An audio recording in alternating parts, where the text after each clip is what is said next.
dalam kasus pelaporan ini kan biasanya terjadinya pada wanita. Sebenarnya ada nggak sih Kak yang terjadi juga di laki-laki gitu? Karena kan laki-laki juga kadang karena stigma di masyarakat juga kayaknya laki-laki ini nggak boleh nangis, nggak boleh mengalami ini. Padahal sebenarnya sama aja karena kan ujung-ujungnya kita meraihnya kesetaraan gender gitu ya.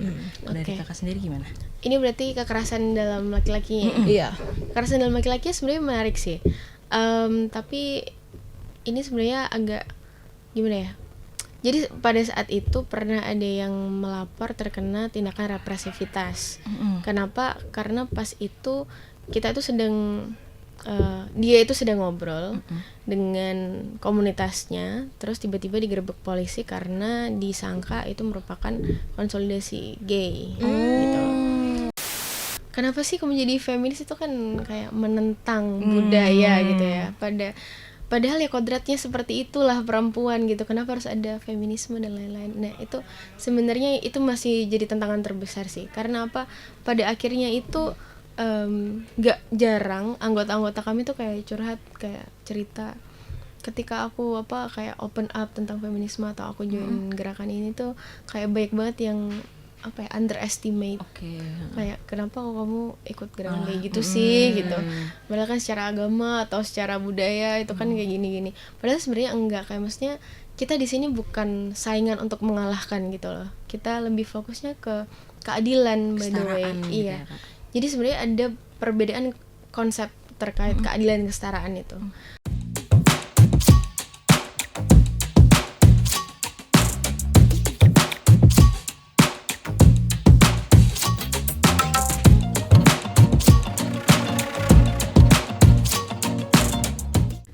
Tribuners, jumpa lagi bersama saya Zahira dan rekan saya Eka dalam podcast Malang Live.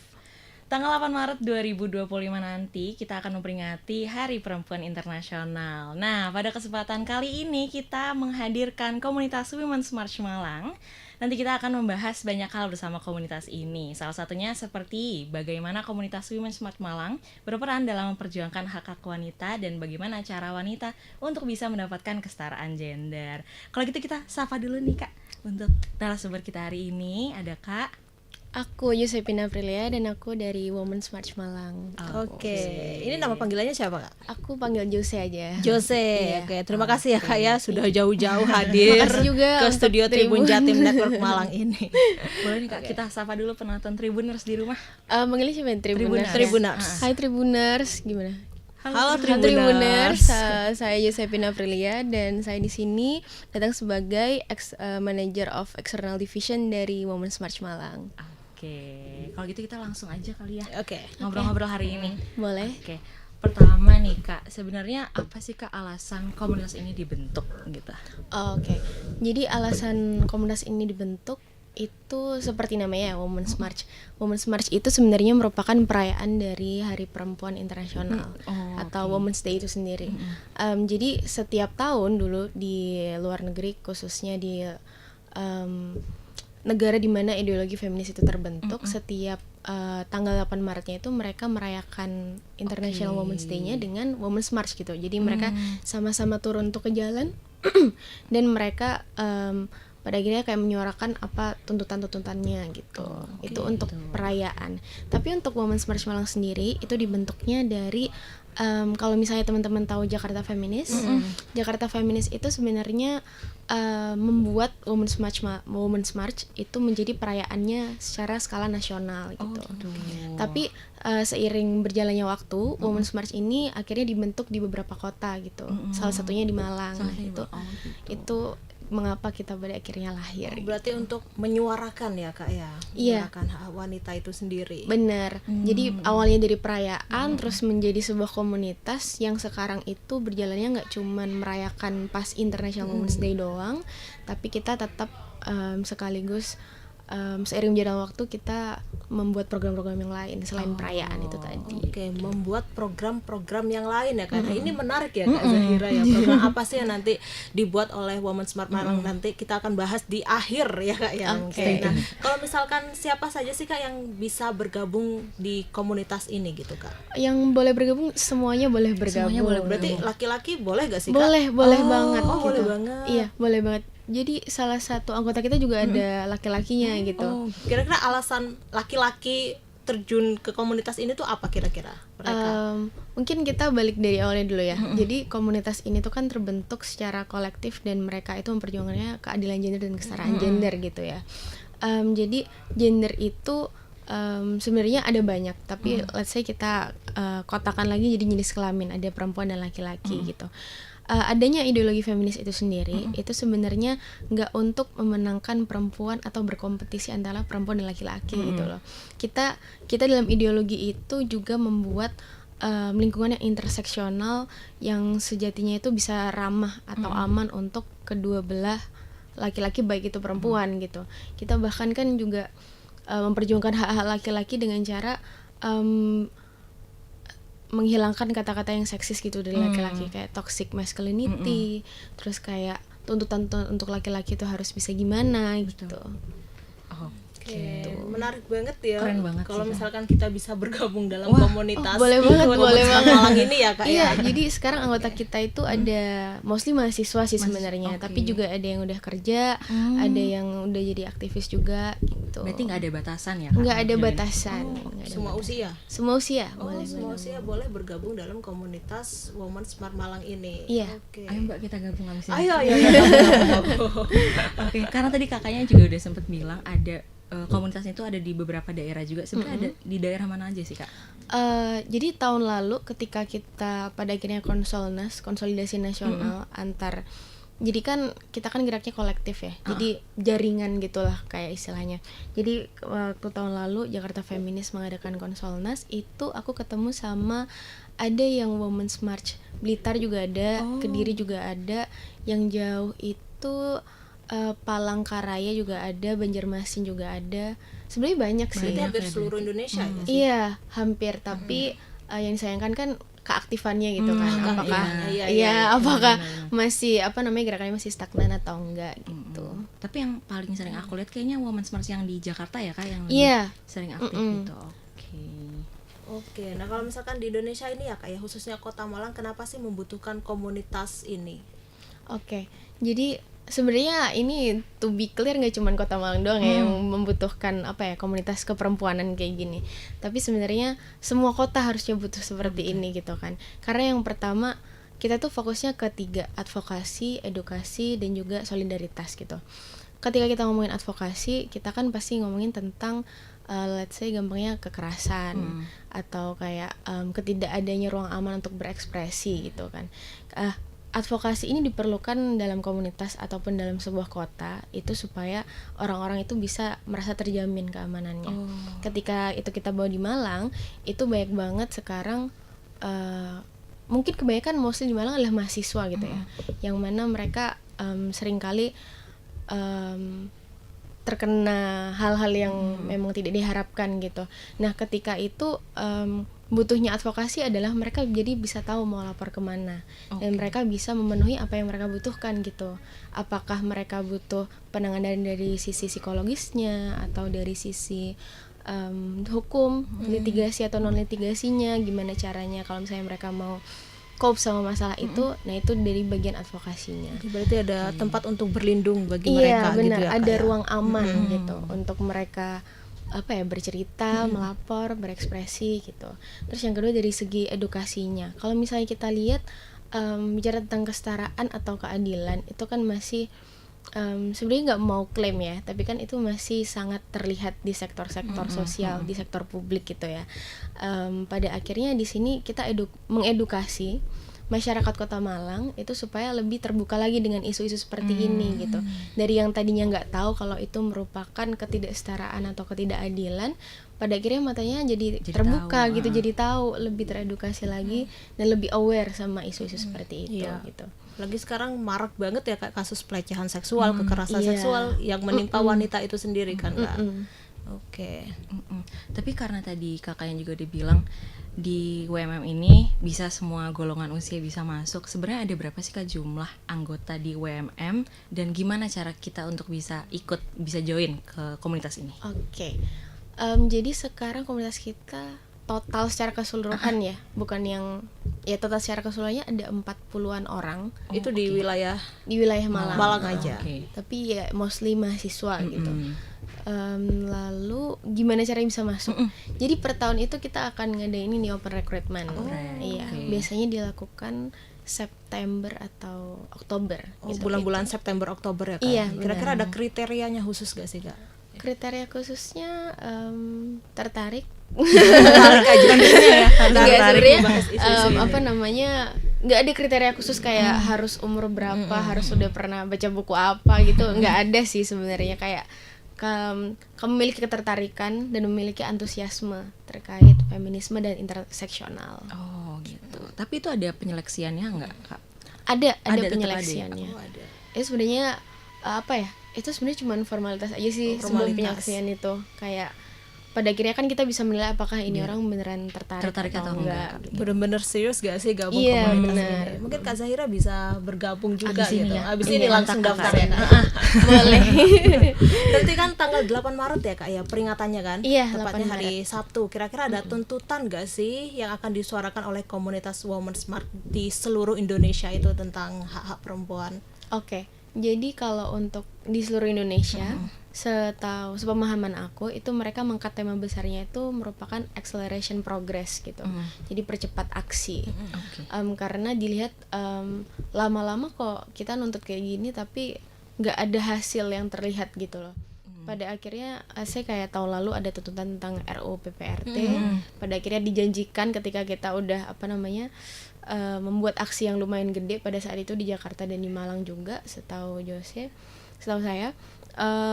Pada akhirnya itu kayak cuman menunda kayak maksudnya diiyakan tapi iya nanti dulu ya gitu. Kayak itu pada akhirnya yang mendasari mengapa itu tema besarnya jadi acceleration progress gitu.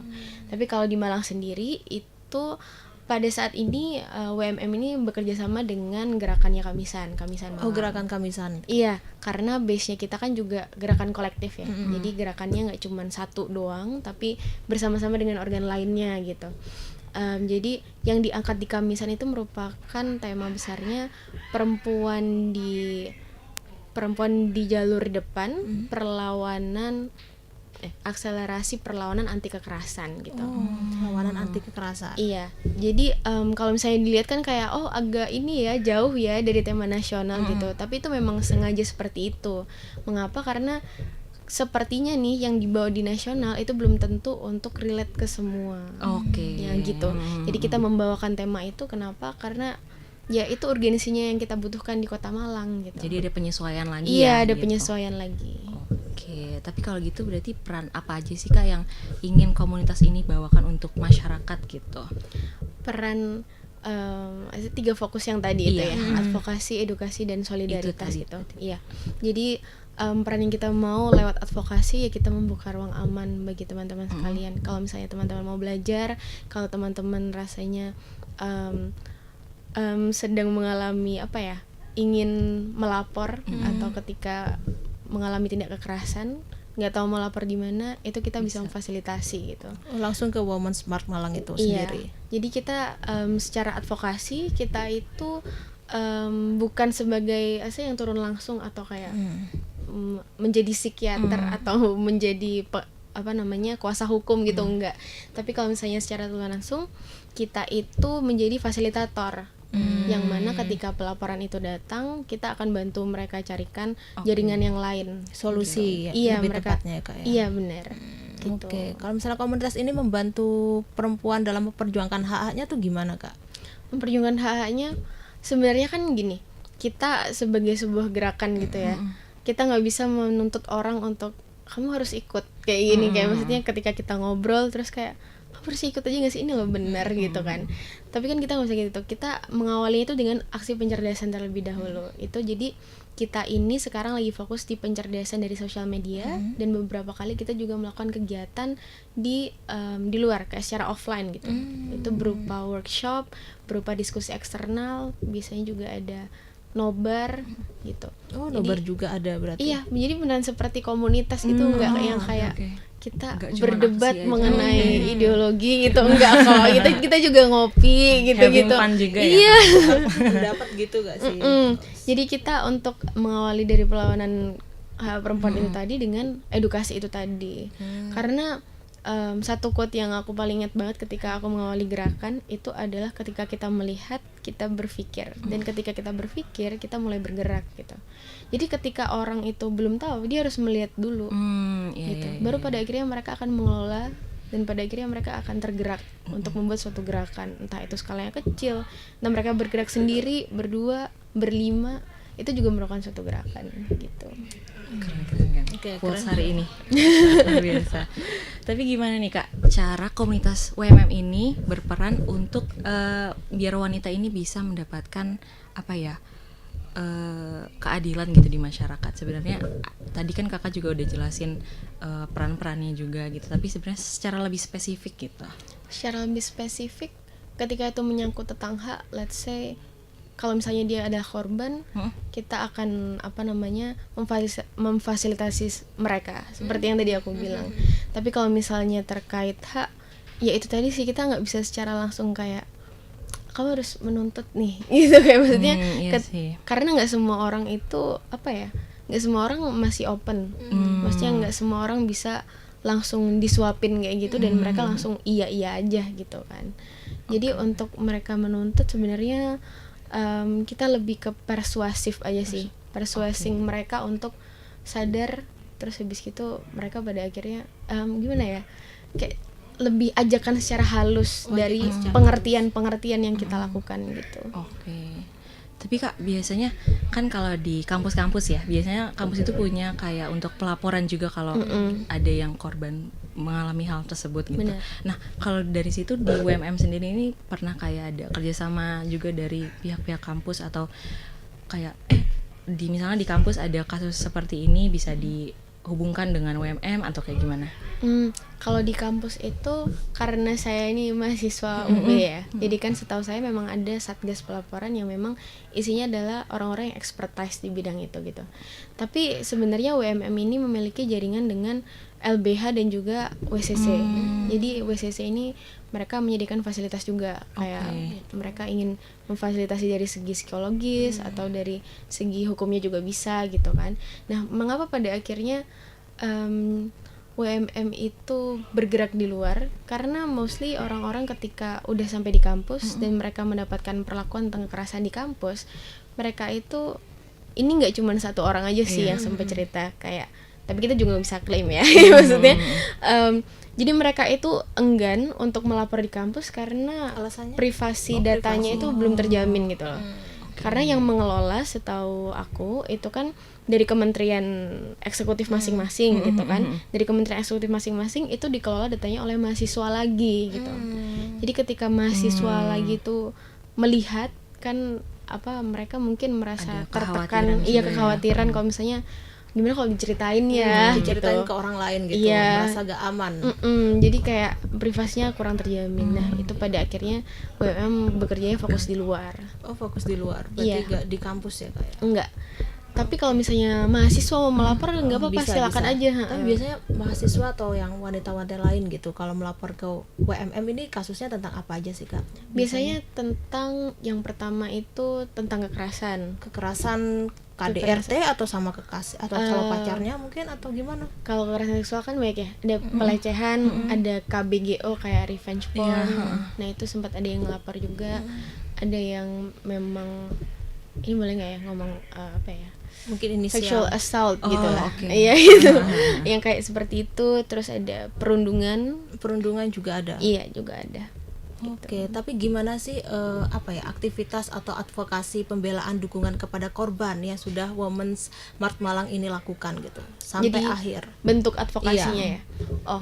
2 tahun lalu kalau nggak salah ketika aku masih jadi staff itu Women's March Malang mengadakan penggalangan dana karena pada saat itu tuh ada seorang perempuan yang dia itu kena KDRT dari suaminya, sehingga dia bingung gitu loh, antara apakah aku harus stay dengan KDRT ini atau aku keluar dengan I don't have anything gitu, kayak nggak ada pemasukan untuk bayinya juga, terus kayak nggak ada uang. Tapi wanita dari itu segi kerja material. gak sih?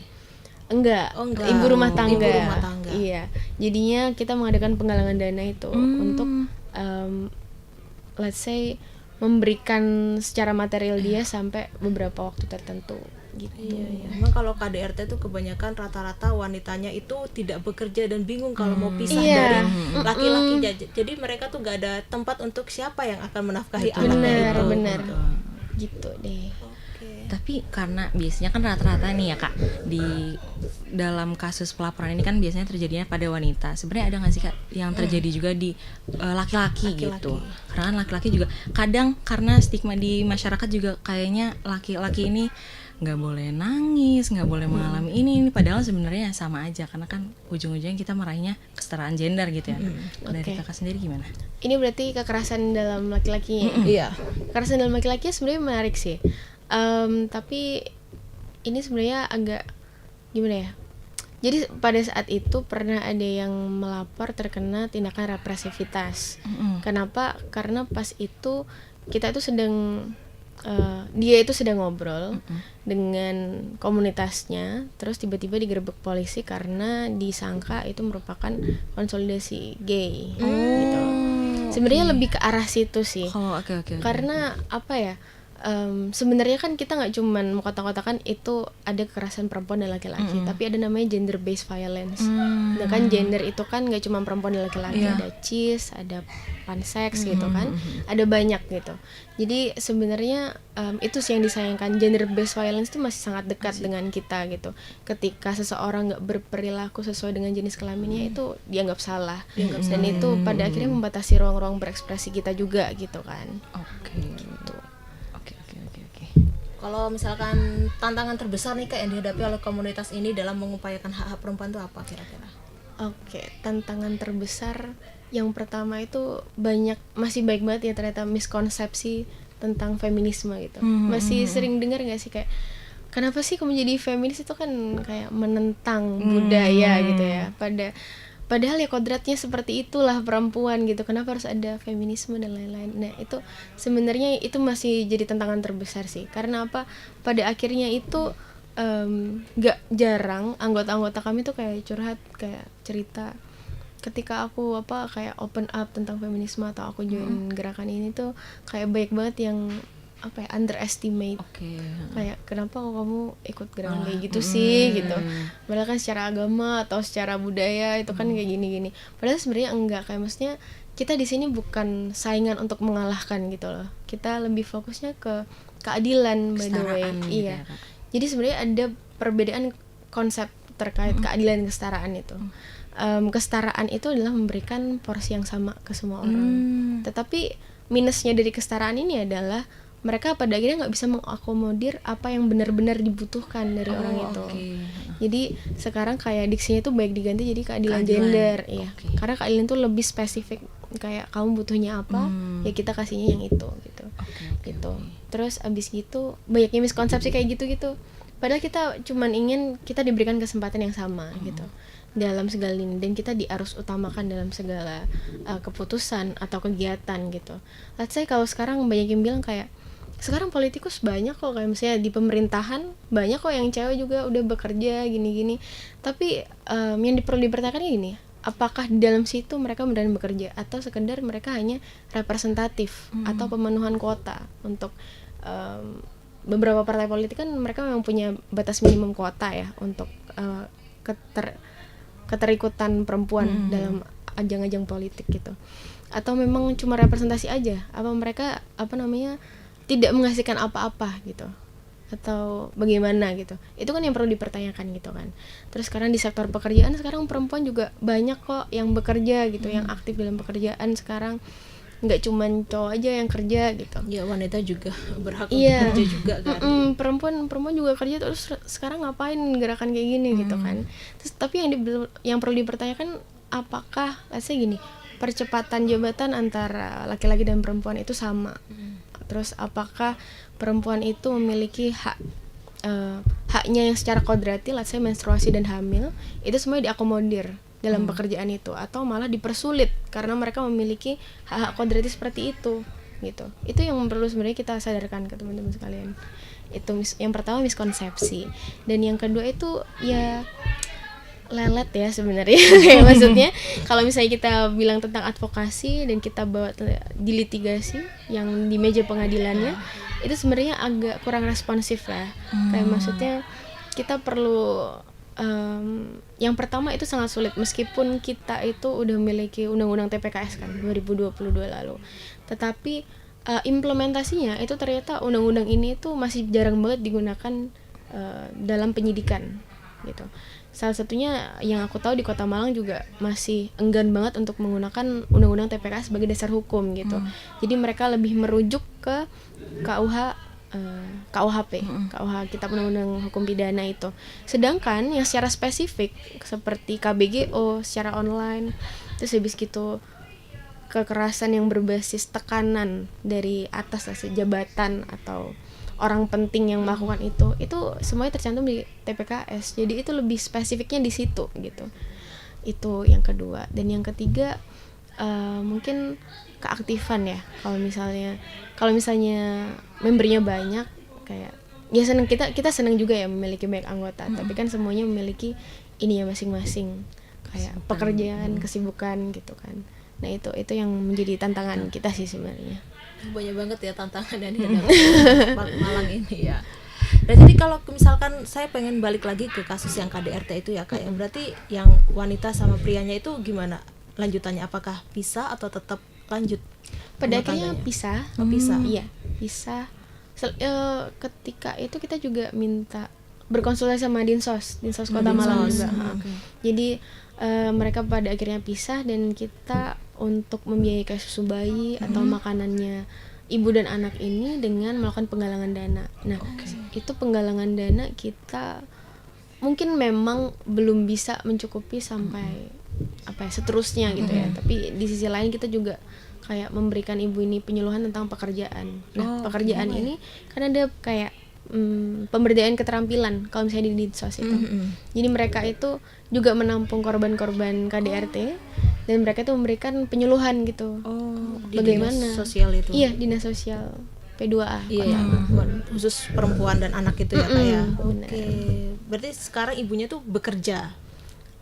Iya, bekerja. Dari dinas sosial itu. Iya. Dari yang dari hasil pelatihan itu. Oke. Luar biasa. Terus terakhir, kalau gitu kata-kata hari ini untuk memperingati Hari Perempuan Nasional dan harapan WMM nih selanjutnya untuk perempuan nasional gimana nih Kak? Oke. Kata-kata hari ini ya. Mungkin harapan. Selamat dulu kali ya. Selamat Hari Perempuan Nasional, atau selamat Hari Perempuan untuk para perempuan-perempuan hebat di luar sana. Terima kasih sudah berjuang sampai sejauh ini. Terima kasih sudah bahagia atau senang menjadi perempuan. Yang pertama aku mau bilang, gerakan itu dimulai dari diri sendiri gitu ya. Jadi perempuan jangan takut untuk bergerak, karena mereka itu juga merupakan salah satu jadi ada yang bilang kayak gini, perempuan itu merupakan ibu dari peradaban. Perempuan itu merupakan salah satu makhluk hidup yang juga sangat diagungkan gitu loh. Jadi jangan takut untuk bergerak, karena gerak-gerak kecil yang kita lakukan sehari-hari itu barangkali itu memberikan dampak untuk orang lain. Setiap langkah-langkah kecil gitu. Dan jangan pernah berhenti untuk bersuara, untuk berkarya, dan jangan pernah berhenti untuk menuntut, karena pada dasarnya itu merupakan hak asasi manusia. Tuntutan. Oke. Nah, kalau misalkan ada sahabat Tribuners nih yang terkena KDRT atau dan lain sebagainya tuh laporannya ke Women's Smart Malang, hubunginya tuh cara hubunginya gimana sih Kak? Oke, kita bisa di-reach lewat Instagram dari Women's Smart Malang. Nah, di situ ada langsung di link Instagram itu ada bit.ly pelamporannya. Dan tinggal diisi aja dari Google Form, terus kita nanti yang akan hubungi dari teman-teman sekalian. Oh gitu. Berarti langsung dihubungi dari WMM ini ya Kak? Iya.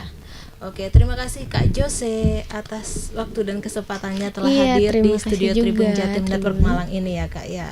Semoga ilmu yang Kakak berikan ini bermanfaat untuk Tribuners yang ada di rumah. Amin. Oke, baik Tribuners, sampai di sini dulu perjumpaan saya kali ini. Saya Septiana Cahyani dan rekan saya Zahira dan Kak Jose. pamit undur diri dan sampai jumpa kembali lagi dalam podcast Malang Malang Live episode berikutnya. Dadah. dadah. Download Tribun X sekarang. Menghadirkan lokal menjadi Indonesia.